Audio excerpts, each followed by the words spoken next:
And it's the end of the month, folks. And you know what that means. Speed round time!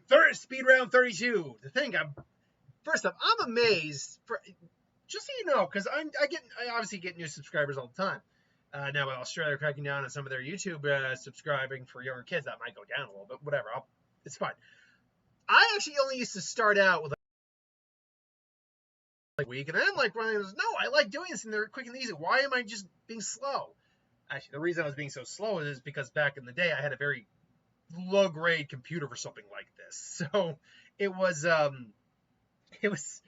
took hours to upload a single video at a time. Now I can do it really quick in succession, so it's all easier. But even then, back when I actually started out my base schedule of videos per week, I don't know why I didn't think, well, why don't I just lump like the quick speed round ones together into a speed, the ones I know will go quick, but whatever. But I mean, we're here, and let's get used to it. So, starting us out from, who did I have here? I believe it's Stephen Parker? Jason Voorhees versus Pooh from Winnie the Pooh, Blood and Honey. This is a speed round because Jason completely decapitates this bear. Like, even if you go the weakest version of Jason, the weakest versions of Jason are still brick shithouses who can take a massive amount of punishment. And beyond that, usually carry a more effective weapon than what Pooh has on him. Even if I do give the win to Pooh against the base human one, like say from the original series, the 2009 reboot Jason would turn this guy into a chump. And that's not even going into the demonic or revenant, zombie, Cenobite, or Deadite versions of Jason. And apparently, we have a new Friday the 13th film coming out that I was completely unaware of, called Home Sweet Home? Hold on. Home Sweet Home. Film. Now, I believe, if I'm not mistaken, the reason that this is called Home... Now, maybe I got this wrong. 2025... no, this is a different film. What's the movie? Hold on, coming out in August. Give me 1 second. I want to check that real quick. Let's see here. Home Sweet Home is something different. It's coming out in August. I didn't even know about it, and then I saw the trailer. I'm like, oh, this is just a minor little horror film. And I saw it saying Friday the 13th. I'm like, wait, what? And I look at it, I'm like, is this like a legitimate Friday the 13th movie? And by all accounts, from what I can find, yeah, it is. But they can't call it Friday the 13th or Jason or whatever, because there's like still so much like legal marketing bullshit going on with the franchise itself that it's like they can't legally call it that. What was the name of it? Hold on. I'm just going to YouTube it real quick here. Friday the 13th, 2025. Okay. What is it actually called? The name of the movie is called, not Friday the 13th, not Jason something. It's called, if the damn site will decide to, Sweet Revenge. That's what it's called. Sweet Revenge. I knew Sweet was in the name. But as by all accounts, this is Jason Voorhees. This is Friday the 13th. Now, what continuity it's in, I have no idea. But it is in fact and I thought it was coming out in August. No, I don't have a release date on it right now. But maybe it comes out in October. That would make sense. Halloween slashers. I mean, is there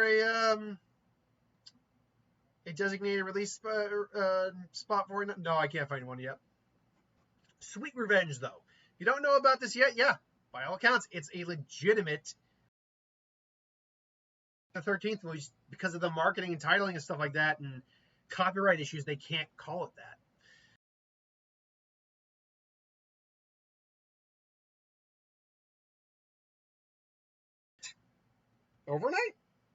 Overnight something. Overnight.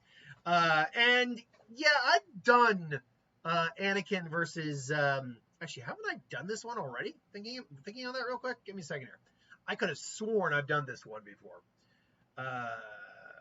Because I'm not gonna like just add another random one on here. I'm just gonna be done with it and just get it off here. So I could have sworn that I have done Anakin. Was it Anakin versus Aang? Was that what I did? I've done so many of these now, sometimes I lose track. I want to say it's Anakin versus Aang. I want to say that's the one I did. Korra, in theory, is a stronger Aang, I guess. She knows energy bending and restoring bending, and she became like a bridge between spirit worlds. But I'm sorry, in terms of like what the Avatar is actually capable of doing, the Avatar, as strong as it is not really good against a Force user who can literally just keep them in check with telekinesis alone, who has a weapon made of pure plasma that will cut through any element that gets thrown their way. It's really not a fair fight to put an Avatar character against at least a Force-using Star Wars character. Now, there are non-Force-using Star Wars characters that you can use and put in Avatar, and they would probably be a better matchup. Grievous is a perfect example where he doesn't use the Force, but he's still deadly. But I could still imagine like Korra or Aang actually beating Grievous in a fight. I don't see Korra beating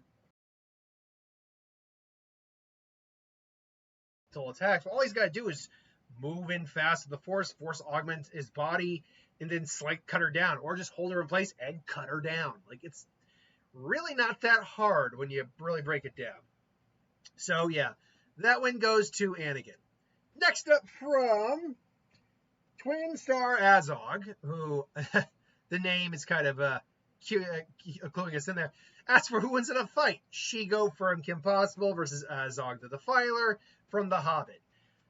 Look, Azog was an interesting character, kind of, not like emotionally, but just in terms of concept. But it's Shigo. Shigo fights super powered beings all the time, and they're stronger than him.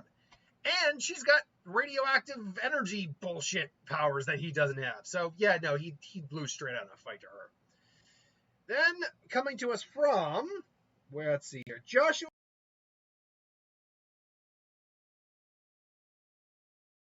Trigon or Azura from Azura's Wrath. This is a simple scale.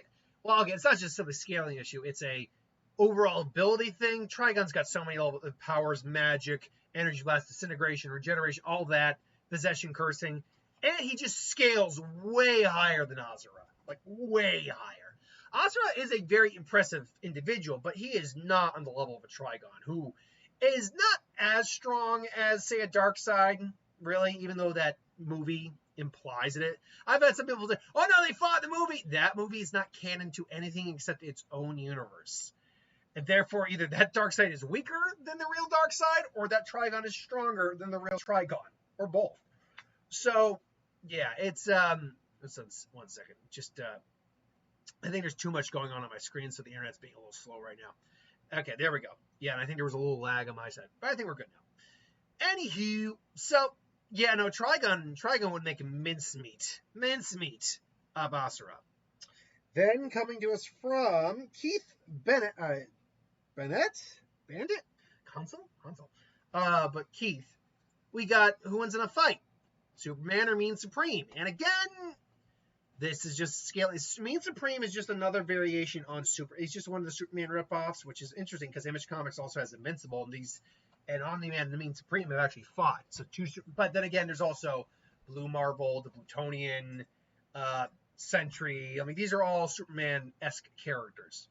Superman, unfortunately, though, for him is way too powerful. Like this is a guy who can shatter the multiverse if he wants. So no, that's a loss on Mean Supreme. Then coming to us from, let's see here, who was it? Seriously, who was it? Oh, parody of Ghost Ninjago Yokai. Ninjago Crate versus Jeff Mason from the Morgue Files. Yeah, Jeff Mason, I've done Jeff Mason on Speedrun before. Jeff Mason doesn't actually have any real abilities. He's just kind of a resurrected corpse. So even if this guy is somewhat incompetent, the level of abilities and physical strength he probably has over him wins in a fight. Then coming to us from, all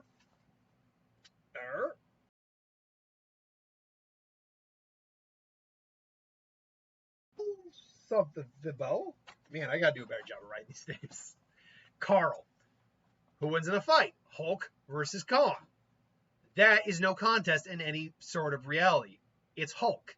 Hulk beats Kong outright, even in some of his weakest forms. Hulk beats Kong. Like that is really not a contention. That's really not in contention at all. Like Hulk would annihilate. Hulk can actually break universes. Kong can't even break a country. Like Kong just doesn't have any abilities. Even like legendaries like is using augmented weapons, and even then those weapons don't destroy the atmosphere. They don't threaten the planet. Godzilla can. Godzilla's planetary in his world, but yeah, Kong is just not. So unfortunately, no. Then coming to us from I believe it's Possible Edits.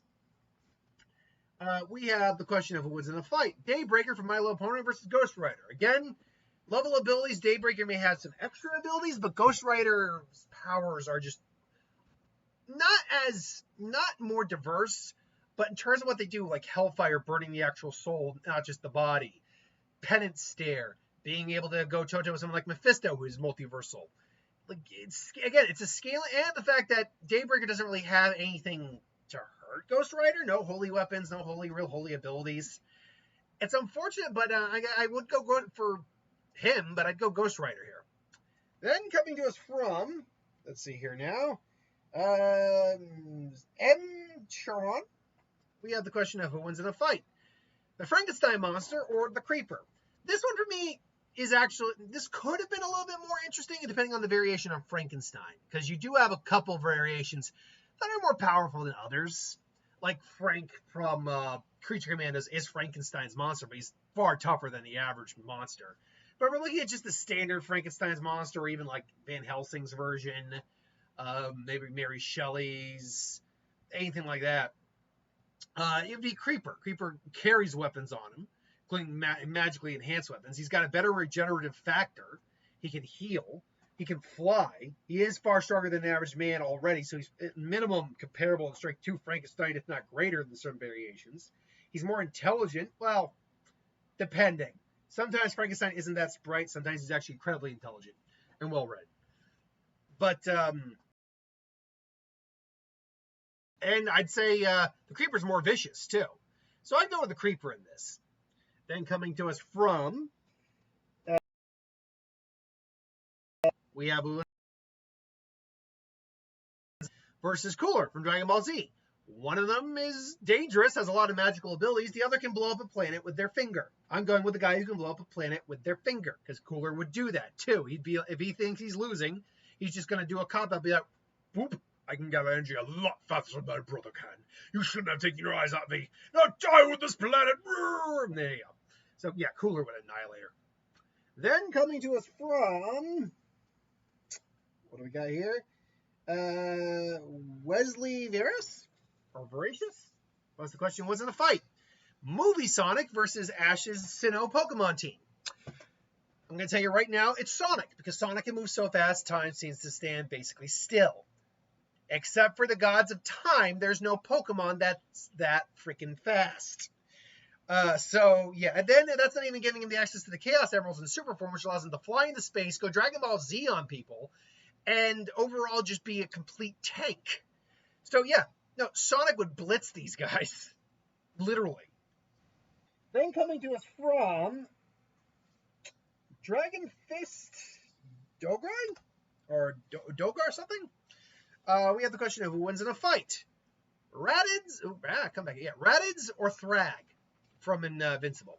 Now, let me put it this way. If this were a later series, if like Raditz had lived into like Dragon Ball Super Gaian, Super Saiyan, all that, I would be more inclined to say someone like Raditz. But the peak of Raditz we saw was when we first saw him. And I don't even think Raditz is actually planetary in his level of power, to be honest.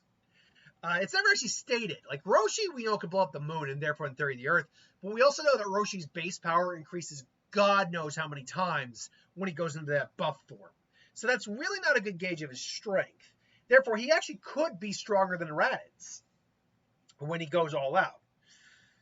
Regardless, though, Yeah, no, Throg would make mincemeat of Raditz. He's just physically too powerful for Raditz to overcome. Even an Energy Blast wouldn't hurt him. Now, if Raditz were comparable to, say, like Vegeta from the end of Dragon Ball Z or something like that, with Super Saiyan 2 and all that we'd be having a very different conversation. I'd be going Raditz all day on that one. But as it stands, Raditz is the run. So I'd go Raditz. So I go Thrag, sorry. Then coming to us from, one second here. Then coming to us from Dust Sans, Homelander versus Lobo. This is another case of just Homelander's a big fish in a small pond. You throw him into any other superhuman universe, and he immediately is going to be tossed around like a rag doll. Lobo can trade blows with individuals like Superman. Homelander can't do that. So, and even if he could injure Lobo, Lobo's regenerative factor is way higher than anything Homelander can deal with. So, yeah, definitely Lobo. Then we got from RE-015W6. Spider-Man versus Donatello. Probably because they're the brains. He's the brains of the outfit and kind of the nerd, and Spider-Man, for all his power, is still brains and a nerd. Spider-Man, though, would beat Spider-Man would beat all three Ninja Turtles without any difficulty. Physically, he just completely outmatched them. Spider-Sense gives him omnidirectional awareness system. So and his webbing is something they don't have a good answer for. So it's really unfortunate for Donatello, but he would not fare well against Spider-Man. All right, then. Coming to us next from Jonetta B, who asked the question, who wins in a fight? The Bleach captains versus the Akatsuki. Again, this is a scaling issue. Bleach scales way higher than anything in the Naruto verse. Even low-level characters, when they're using Flash Step, they are moving at light speed. That's confirmed. I mean, Ceros move at light speed. They don't look like they're doing it, but in comparison to because of what we're seeing on screen, but in their world, they are moving at basically the speed of light. These characters have FTL reflexes. They have powers that are so hacks and exoteric that, the Akatsuki, as skilled as they are not going to be able to do much against them. First, and let's just go on the assumption that, yes, they can see the Gote 13. Like, I'd imagine the Sharingan could perceive it, the Rinnegan could perceive it. But let's just assume they all could. Let's just look at the beginning of the beginning of the thousand year Blood War arc. Yamamoto alone, and someone said I was being crazy for scaling Yamamoto to multiversal. Yamamoto can burn down a dimension and a universe. And that would spill over into other realities as well. Ergo, that makes him multiversal. A dimension and a universe are not inherently the same thing, but they are shared. And we know for a fact that Bleach does get into the multiversal stuff when you deal with things like the Soul King, deal with Yuaba, even the Royal Guard. So can anyone just shove it up your ass if you're gonna be like, you don't know what you're talking about? Naruto can do this, because again, I last time I threw out Yuaba versus someone, not 682, it was someone else, of Fate Zero character. Someone was two people were got on my case, and I'm like, I didn't care, but I'm like, at the same time, you're not giving an argument against the things I gave, and if you don't understand that there are characters in Bleach that are multiversal, I don't know what to tell you. But let's just scale back for a second. What do the Akatsuki actually have real quick? Because this is probably the one I'm going to spend the longest time on. Kasame can absorb chakra, spirit, and that's half spiritual energy. So in theory, Samada can eat Ryatsu to a certain degree. But it's not. He's not going to be able to survive going up against Kenpachi. Hell, he's not going to be able to survive going up against Soifone if he gets hit twice. Hell, Soifone alone can blitz this entire group, save maybe Obito, and just two-step kill each one of them with her Shizumebachi alone. The only ones who could possibly survive are Pain, because that's not his real body. Hidan, because he's technically immortal, but that's not quite how that works. It actually kind of just annihilates your body. And Obito because of Kamui. That's it. And maybe Itachi with Susanoo. Maybe. Well, but let's go even further. Okay, so you got maybe Pain, who does have some abilities that are detrimental, but not anything. But you still have someone like, say, Kyoraku, who's got literally playing children's games, and you have to play within the bounds of that game. You have Mayuri, who can just study the opponent for less than an hour and pretty much figure out any weakness, especially with his new Bankai. You have a guy in Kenpachi who can literally cut through anything, including the fabric of space. You've got Unohana, who is literally has like healing hacks. You have Byakuya, who could literally just swarm the entire battlefield and just obliterate these guys with, eviscerate most of these guys with flower petals. You have Toshiro at the end of the war literally can freeze matter and conceptual abilities. You have, and literally you could just have Shinji go up and say, I got this. Very well. Everyone get a safe distance. And just poof. And I can see like Hidan, Kasami, Dedra being the Kaku's being, you really think you could take us on? Yeah, I think I can. Bankai. Hapashima was a Hapafusagari. Haposhima Yokoshima Hapafusagari, which his Zanpakuto, Sakaha and Ade inverts your senses and directions and everything. So if you're trying to move left, your brain's gonna think you're moving right and all that. Everything's gonna be flipped. The Bankai switches your allegiances.